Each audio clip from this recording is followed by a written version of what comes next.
जय हिंद साथियों। दोस्तों, पब्लिक कैरियर यूट्यूब चैनल की तरफ से मैं विनोद एक बार फिर से आप लोगों का मोस्ट वेलकम करता हूं। देखिए, यूपीएसआई भर्ती में अब निरंतर जो मोड़ है वो नए नए दोस्तों आते चले जा रहे हैं। नए नए खुलासे आगे आप लोगों को देखने के लिए मिल रहे हैं। कई सारे अभ्यर्थी पकड़े जा चुके हैं। अभी डीवीपीएससी के दौरान कई सारे अभ्यर्थी नकल के दौरान भी पकड़े जाते रहे हैं। हाल फिलहाल में ही दोस्तों आपने सुना होगा, आज ही की बात है, न्यूज़पेपर है दैनिक जागरण ग्रेटर नोएडा, ये मैंने पढ़ा है और भी काफी सारे मतलब जो न्यूज़पेपर है वो जो खबर है इस खबर को निकाले हैं कि जो कर्नाटक में 500 प्लस वैकेंसी के लिए जो एसआई भर्ती का एग्जाम हुआ था उसमें लीकेज का पता चला और लीकेज के कारणों का पता करने के बाद में उस एग्जाम को कैंसिल कर दिया गया। जब कर्नाटक का एग्जाम कैंसिल हो सकता है तो भाई यूपीएसआई की जांच क्यों नहीं हो सकती, री एग्जाम क्यों नहीं हो सकता? इसलिए नहीं हो सकता क्योंकि ये उत्तर प्रदेश है। यहां पर आप लोगों को बाहर जीतने से पहले खुद घर में जीतना पड़ता है। आज सुबह की ही बात मैं आप लोगों को बता दूं, हमारे YouTube चैनल का एक एज रिलैक्सेशन के नाम से, यूपी पुलिस एज रिलैक्सेशन के नाम से एक ग्रुप बना हुआ है।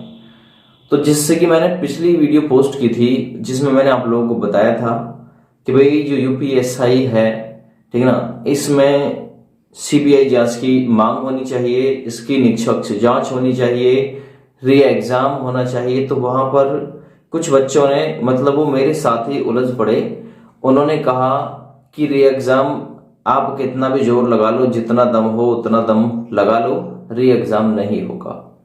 बताइए, उन बच्चों का ये हाल है। मान के चलिए उनका इस भर्ती से कोई मतलब नहीं है, ठीक है ना, लेकिन उन सभी को ऐसी बातें नहीं सोचनी चाहिए। अब वो लोग कह रहे हैं कि आगे पढ़ो, उनको ये पता नहीं था कि वो लोग मुझी से बात कर रहे हैं, ठीक है ना। वो कोई और समझ के, मतलब ऐसी जो भाषा है वो यूज कर रहे थे। वो लोग मुझे मशवरा दे रहे थे कि किसी और की तैयारी करो। मन चलिए बढ़िया है, अच्छी बात है। फिर एक बोल रहा था, अरे भाई यूपीएसआई की चली गई आ गई। फिर मैंने उसे समझाया, अरे भाई यूपीएसआई की तेरे पास में 2022 में आ रही है और मेरे पास में 2016 में आ गई थी, 3307 पोस्ट में। फिर उसकी समझ में आया।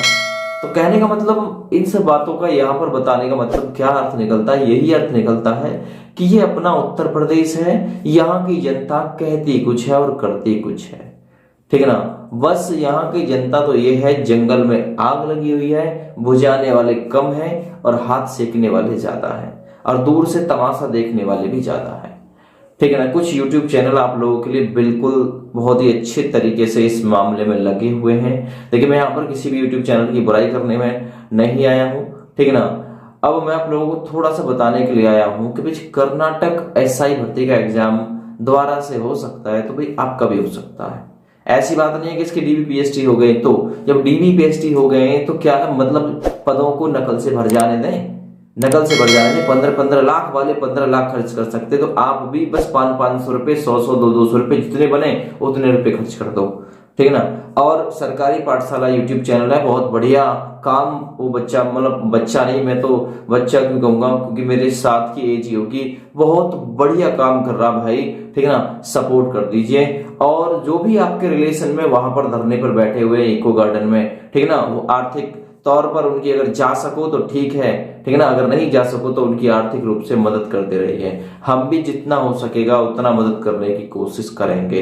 ऐसी बात नहीं है हम भी नहीं करेंगे, ठीक है। जितना मदद हो सकेगी उतना मदद करने की हम भी कोशिश करेंगे। बस किसी का हौसला मत तोड़ना, ठीक है। हौसला किसी का मत तोड़ना कि भाई कुछ नहीं हो सकता, भले ही हो ना हो, ये आगे की बात है। 4 तारीख की इसकी हियरिंग है फर्स्ट, ठीक है ना। फिर उसके बाद में आगे की हियरिंग लगेगी, तारीख लगेगी। यानी मेडिकल से पहले अगर कुछ हो गया तो हो गया, फिर इसमें कुछ भी होना मुनासिब नहीं होगा, ये याद रखिएगा, ठीक है। तो ये अपने दिमाग में ना बसाकर बैठ जाए कि अब कुछ नहीं होगा, ठीक है ना, क्योंकि इसकी डीवीपीएसटी हो गई। यार डीवीपीएसटी हो गई तो क्या इन नकलचियों को भर जाने दें, ठीक है, जितना जोर हो ना उतना जोर लगा के देख लीजिए, आगे भगवान मालिक है, न्याय वो करेगा। ठीक है ना। इन नकलचियों ने तो जो कुछ करा है वैसा ठीक ही है। दिल्ली पुलिस में भी ऐसा ही हुआ था, दिल्ली पुलिस में भी ये नकलची नंबर मार ले गए थे। ठीक है ना, आप लोगों ने देखा होगा। यही यूपीएसआई में हुआ है, यहाँ भी नकलचियों ने जितना जुगाड़ लगाना था ना, जितना काम करना था कर दिया।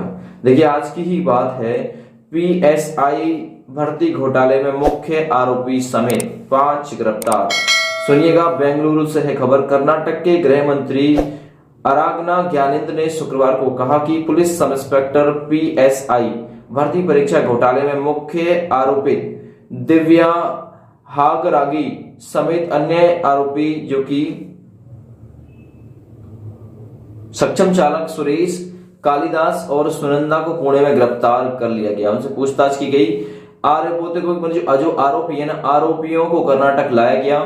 उन्होंने कहा कि राज्य सरकार ने राज्य में 545 उप निरीक्षकों की भर्ती के लिए आयोजित इस परीक्षा को रद्द कर दिया है।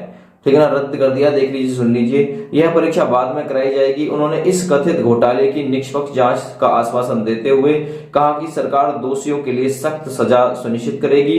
सरकार इस तरह के कदाचार को नियंत्रित करने के लिए कानून लाने पर भी विचार कर रही है। पत्रकारों से बात करते हुए उन्होंने कहा कि यह स्पष्ट है कि बेंगलुरु समेत कई केंद्रों पर गड़बड़ी हुई। आरोपियों को छोड़कर परीक्षा में बैठने वाले कुल 54,289 लोगों में से अन्य को दोबारा परीक्षा करने का मौका दिया जाएगा। इन परीक्षा में बैठने का मौका दिया जाएगा। कर्नाटक पुलिस के आपराधिक जांच विभाग यानी सीआईडी ने मुख्य आरोपित दिव्या हांगरांगी को कलबुर्गी लाया है। बताया जा रहा है कि दिव्या भाजपा से जुड़ी रही। पुलिस ने अब इस तरह के घोटाले के संबंध में भाजपा और कांग्रेस दोनों दलों से जुड़े हुए 16 लोगों को गिरफ्तार कर लिया है।